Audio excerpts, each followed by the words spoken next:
Pro kabaddi season 12 auction అయితే పూర్తయిపోయింది. Day 1తో పాటుగా డే 2 కూడా మనకైతే పూర్తయిపోయింది. బట్ ఈ రోజు ఏంటంటే ఈ వీడియోలో మనమైతే డే 1 గురించి అయితే మాట్లాడుకునే ప్రయత్నం అయితే చేద్దాం. అండ్ నా నుండి అయితే వీడియో అయితే కొంచెం లేట్గా వచ్చింది. నేను బిజీగా ఉండడం వల్ల వీడియోస్ అయితే చేయలేకపోయాను.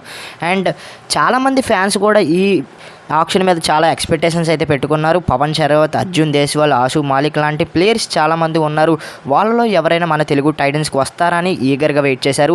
అండ్ ఎవరి అంచనాలకి కూడా దక్కకుండా మన తెలుగు టైటన్స్ టీమ్ మేనేజ్మెంట్ అయితే వేరే లెవెల్ ఆక్షన్ స్ట్రాటజీ అయితే వెళ్ళింది మన తెలుగు టైటన్స్ అయితే. నేను అప్పుడే చెప్పాను, పవన్ శరవత్ని అయితే ఈ సీజన్లో తీసుకోరు, ₹1 కోటి వచ్చినా కూడా ఆలోచిస్తారని నేను చెప్పాను కదా. ఆ విధంగానే పవన్ శరవత్ని 59 లక్షలకు వచ్చినా కూడా FBM యూస్ చేయలేదు మన తెలుగు టైటన్స్ అయితే పవన్ శరవత్ మీద. ఎందుకంటే సింపుల్ లాజిక్ ఫ్రెండ్స్, ఇంజరీ ఉంది, పూర్తి సీజన్ ఆడతాడా లేదా అనేది కూడా డౌటే. అందుకే పవన్ శరవత్ మీద అయితే రిస్క్ తీసుకోలేదు మన తెలుగు టైటన్స్. ముందే చెప్పాను కదా, పవన్ శరవత్ని అయితే ఈ సీజన్లో మన తెలుగు టైటన్స్లో చూసే అవకాశాలు చాలా తక్కువని.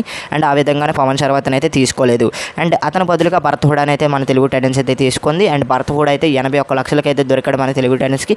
అండ్ ఇంజరీ కన్సర్న్స్ కూడా కొంచెం తక్కువే ఉన్నాయి. అండ్ పూర్తి సీజన్ ఆడతాడు అండ్ తెలుగు టైటన్స్కి బాగా సెట్ అవుతాడు కాబట్టి మంచి స్ట్రాటజీతో అతన్ని కొనుగోవడం జరిగింది. అండ్ అతని తర్వాత మనకైతే కెప్టెన్ విజయ్ మాలిక్ని అయితే రిటైన్ అయితే చేసుకున్నారు FBM కార్డు పెట్టి. అండ్ కెప్టెన్ విజయ్ మాలిక్ కూడా మనకైతే తక్కువ లక్షలకే వచ్చాడు, 51 లక్షలకి అయితే రిటైన్ అయితే చేసుకుంది FBM కార్డు ద్వారా. అండ్ విజయ్ మాలిక్ కూడా మన తెలుగు టైటన్స్కి వచ్చాడు. అండ్ శుభం సిండే లాంటి డిఫెండర్ను కూడా మన తెలుగు టైటన్స్ అయితే తీసుకుంది. లాస్ట్ టైం పాట్నా పైరేట్స్లో ఏ విధమైన పర్ఫార్మెన్స్ ఇచ్చాడు మీ అందరికీ తెలిసిందే. అండ్ సాలిడ్ రైట్ కార్నర్ అయితే మనకి దొరికిసిందని చెప్పాలి. అండ్ ఇంకొక విషయం ఏంటంటే, వీళ్ళ ముగ్గురిని తెలుగు టైటన్స్ అయితే ఫస్ట్ డే ఆక్షన్లో అయితే తీసుకుంది. అండ్ చాలామంది ఆశు మాలిక్ని, నవీన్ కుమార్ లాంటి ప్లేయర్స్ని తీసుకుంటారు అనుకున్నాం. బట్ ఏంటంటే ఆశు మాలిక్ని తీసుకుంటే అవకాశాలు ఉండి, బట్ ఏంటంటే ఆల్రెడీ అప్పటికే భరత్ హుడా లాంటి ప్లేయర్స్ని అయితే తీసుకున్నారు కాబట్టి అండ్ ఆశు మాలిక్ మీద ఎక్కువ వెళ్ళలేదు. అండ్ ఆశు మాలిక్ మీద కొంచెం ట్రై చేశారు కానీ అండ్ అడపా ట్రై చేశారు, పూర్తిగా వెళ్ళలేదు.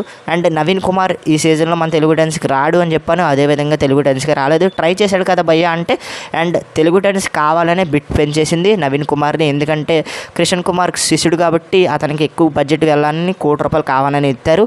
అండ్ అందుకే ఈ సీజన్లో ₹1 కన్నా ఎక్కువ వెళ్ళాడు నవీన్ కుమార్ అయితే. అండ్ నవీన్ కుమార్ ఈ సీజన్లో హర్యానా స్టైలర్స్లో ఆడబోతున్నాడు. అండ్ తెలుగు టైటన్స్ డే 1లో సీజన్ 12 డే 1లో అయితే ఈ ప్లేయర్స్ని అయితే కొనుగోలు చేసింది. అండ్ డే 2లో మంచి ప్లేయర్స్ని కొనుగోలు చేసింది. మంజిత్ అండ్ ఆశిష్ నర్వాల్ లాంటి ప్లేయర్స్ని కూడా రిటైన్ చేసుకుంది. దాని మీద పూర్తి వీడియో అయితే చేస్తాను. అండ్ ఈ రోజు వీడియో నచ్చితే లైక్ చేయండి, షేర్ చేయండి, మన ఛానల్ ఖచ్చితంగా సబ్స్క్రైబ్ చేసుకుని పక్కన వచ్చిన బెల్ ఐకాన్ అయితే క్లిక్ చేయండి. మనకి ఇంట్రెస్టింగ్ వీడియోతో తర్వాత కలుద్దాం. మీకు ఎడిపి signing off. Bye friends, by.